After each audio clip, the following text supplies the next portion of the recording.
বিশ্বজুড়ে ভয়ঙ্কর অস্থিরতা। একদিন আগেও যে ছিল বন্ধু, স্বার্থের কারণে মুহূর্তে সে পরিণত হয়েছে শত্রুতে। আবার চিরশত্রু দেশের সাথে বন্ধুত্বের নতুন সমীকরণ দেখতে চলেছে বিশ্ব। নইলে দুটি ভিন্ন সামরিক বলয়ের মহাশক্তি যুক্তরাষ্ট্র ও রাশিয়া কেন এক সুরে কথা বলবে?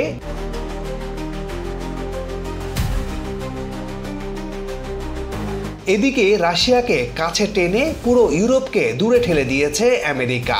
বাংলাদেশের জনগণ যেমন বলছে ভারতের প্রভাবমুক্ত বাংলাদেশ চাই, তেমনি ইউরোপ জুড়ে রব উঠেছে আমেরিকা হটাও, ইউরোপ বাঁচাও। এবার নিজেদের প্রতিরক্ষা নিজেরাই শক্তিশালী করতে যাচ্ছে ইউরোপীয় ইউনিয়নভুক্ত দেশগুলো।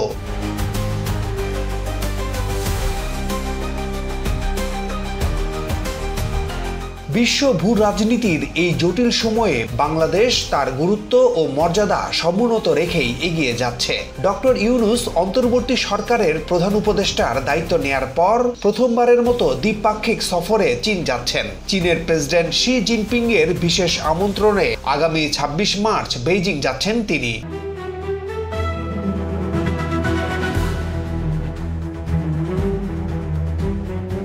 ডক্টর ইউনূসের এই সফর এমন এক সময়ে হতে যাচ্ছে যখন বাংলাদেশের বিরুদ্ধে ভারতের লাগামহীন অপপ্রচার চলছেই, একই সাথে চলছে বিদ্বেষ ও উস্কানি।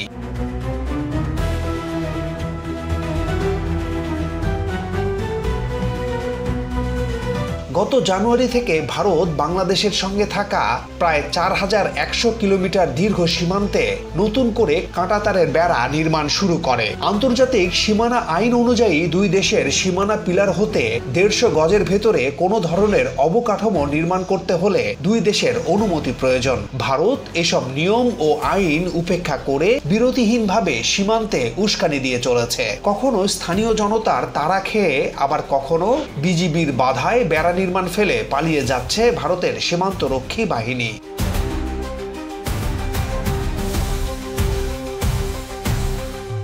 এছাড়া বিএসএফ এর গুলিতে প্রায় দিনই সীমান্তে প্রাণ হারাচ্ছেন বাংলাদেশিরা। মানবাধিকার সংগঠন আইন ও সালিশ কেন্দ্র আশোকের হিসেব অনুযায়ী ২০২৪ সালে বিএসএফ এর হাতে মোট ৩০ জন বাংলাদেশি সীমান্তে নিহত হন। নিহতদের মধ্যে গুলি করে হত্যা করা হয়েছে ২৫ জনকে। ২০২৩ সালে ৩১ বাংলাদেশিকে হত্যা করেছে বিএসএফ। এর মধ্যে ২৮ জনই গুলিতে নিহত হয়েছেন। ২০০৯ থেকে ২০২৪ সালের জুন পর্যন্ত বিএসএফ এর গুলি ও নির্যাতনে অন্তত ৬০৭ জন বাংলাদেশির মৃত্যু হয়েছে এবং আহত হয়েছেন ৭৬১ জন।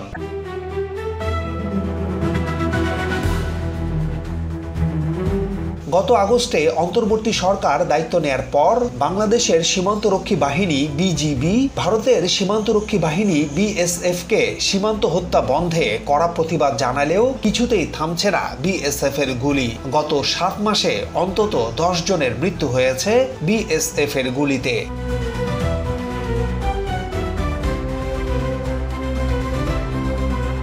অবাক করা বিষয় হচ্ছে ভারতের সঙ্গে ৫টি দেশের সীমান্ত আছে। ভারতের পশ্চিম সীমান্তে পাকিস্তান, উত্তর পূর্বে চীন, নেপাল ও ভুটান এবং পূর্বে বাংলাদেশ ও মিয়ানমার অবস্থিত। কিন্তু সীমান্ত হত্যার ঘটনা শুধুমাত্র বাংলাদেশ সীমান্তেই ঘটে এবং এটি ঘটে একতরফাভাবে শুধু ভারতের দিক থেকে। এমনকি বিশ্বের যত সীমান্ত আছে এর মধ্যে বিশ্বের সবচেয়ে প্রাণঘাতী সীমান্ত ভারত বাংলাদেশ সীমান্ত।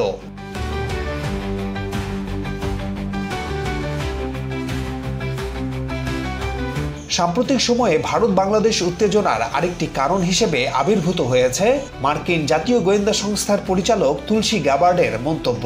ভারতের একটি গণমাধ্যমকে দেয়া সাক্ষাৎকারে তুলসী গ্যাবার্ড ভারতের সুরের সাথে সুর মিলিয়ে বাংলাদেশে সংখ্যালঘুদের উপর নিপীড়ন হচ্ছে বলে মন্তব্য করেন। যদিও বাংলাদেশ এর কড়া প্রতিবাদ জানিয়েছে, কারণ তুলসী গ্যাবার্ডের বক্তব্যে কোনো নির্দিষ্ট তথ্য প্রমাণ নেই।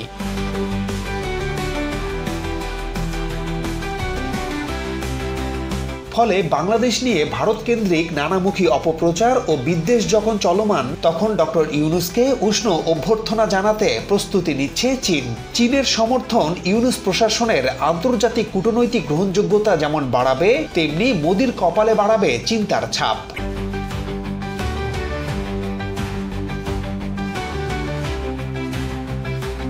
২৬ 26 মার্চ 4 দিনের সফরে চীন যাবেন প্রধান উপদেষ্টা।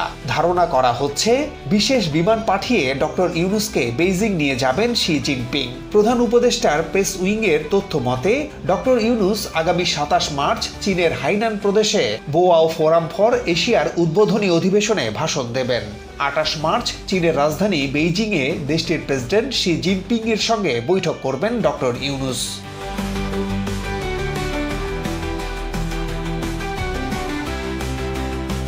এই বৈঠকটি খুবই গুরুত্বপূর্ণ। বাংলাদেশে চীনের বিপুল বিনিয়োগ আছে। এছাড়া দেশটির সাথে ক্রমেই বাণিজ্য বাড়ছে, আর বাংলাদেশের সশস্ত্র বাহিনীতে চীনের তৈরি অস্ত্র ব্যবহার হয়ে আসছে দীর্ঘদিন ধরে। ফলে অর্থনীতি থেকে প্রতিরক্ষা সব ক্ষেত্রেই চীন বাংলাদেশ সম্পর্ক যে কোনো সময়ের চেয়ে এখন বেশি অর্থবহ।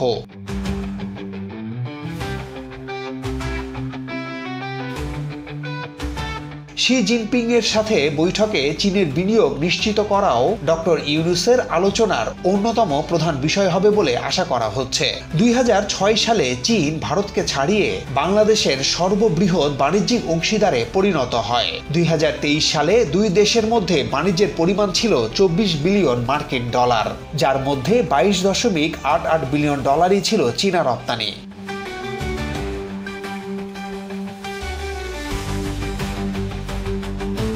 2016 সালে বাংলাদেশ দক্ষিণ এশিয়ার প্রথম দেশ হিসেবে চীনের belt and road initiative BRI প্রকল্পে যোগ দেয় এবং এই উদ্যোগের আওতায় চীনের বিনিয়োগ পেতে থাকে। পদ্মা সেতু, রেল সংযোগ ও কর্ণফুলী টানেলের মতো বড় প্রকল্পে চীনের রাষ্ট্রায়ত্ত কোম্পানিগুলো জড়িত।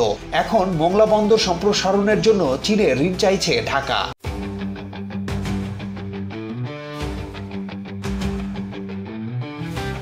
দুই 2024 সালের রাজনৈতিক অস্থিরতার কারণে চীন বাংলাদেশে তাদের বিশাল বিনিয়োগ, বিশেষ করে $5 বিলিয়ন বেশি ঋণ নিয়ে উদ্বিগ্ন হয়ে পড়ে।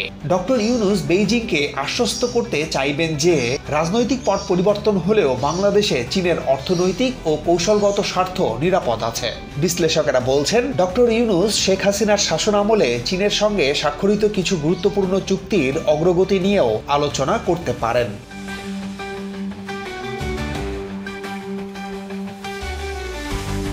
শেখ হাসিনা গত বছরের জুলাইয়ে চীন সফরের সময় 20টিরও বেশি চুক্তি সই করেছিলেন, যেখানে চীন প্রায় $140 মিলিয়ন মার্কিন অর্থনৈতিক সহায়তার প্রতিশ্রুতি দিয়েছিল। তখন থেকে অনেক প্রকল্প আটকে আছে এবং এখন এই চুক্তিগুলো বাস্তবায়নের শুরুর সময়।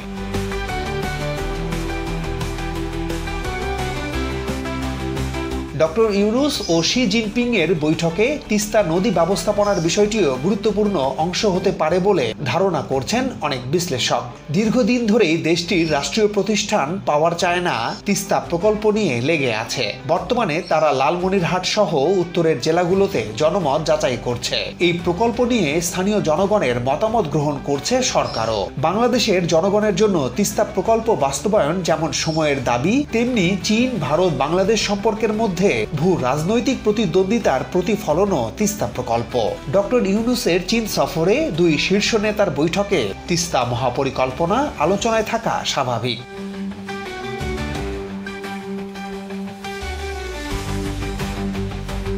এদিকে বাংলাদেশি রোগীদের উন্নত চিকিৎসার জন্য চীনের ইউনান প্রদেশের কুনমিংয়ে 3টি হাসপাতাল প্রস্তুত করা হয়েছে। মাত্র কয়েকদিন আগে বাংলাদেশের একটি চিকিৎসা প্রতিনিধি দল চীনের কুনমিং সফর করেছে। এটি একটি দারুণ সুযোগ হয়ে এসেছে বাংলাদেশিদের জন্য। দীর্ঘদিন ধরে ভারত নির্ভর চিকিৎসা থেকে সরে আসার সুযোগ তৈরি হয়েছে। ভারত ভিসা দেয়া সীমিত করায় রোগীদের জন্য চীনের উদ্যোগ প্রশংসিত হয়েছে বাংলাদেশের মানুষের কাছে।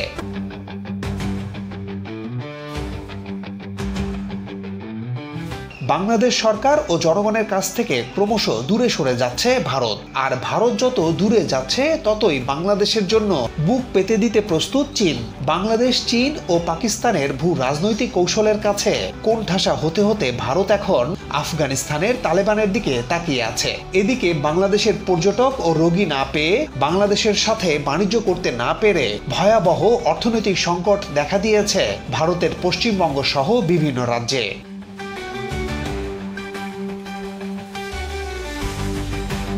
কিন্তু বাংলাদেশ তার মর্যাদা নিয়ে বন্ধুত্বের হাত প্রসারিত করে এগিয়ে যাচ্ছে। এখন প্রয়োজন অর্থনৈতিক ও রাজনৈতিক স্থিতিশীলতা, প্রয়োজন সামরিক সক্ষমতা বৃদ্ধি। আর এজন্য দর্শক, চীন, তুরস্ক, কাতার সহ কোন কোন দেশ বাংলাদেশের উন্নয়ন অংশীদার হতে পারে বলে আপনারা মনে করছেন? প্লিজ মন্তব্য করে আমাদের জানান।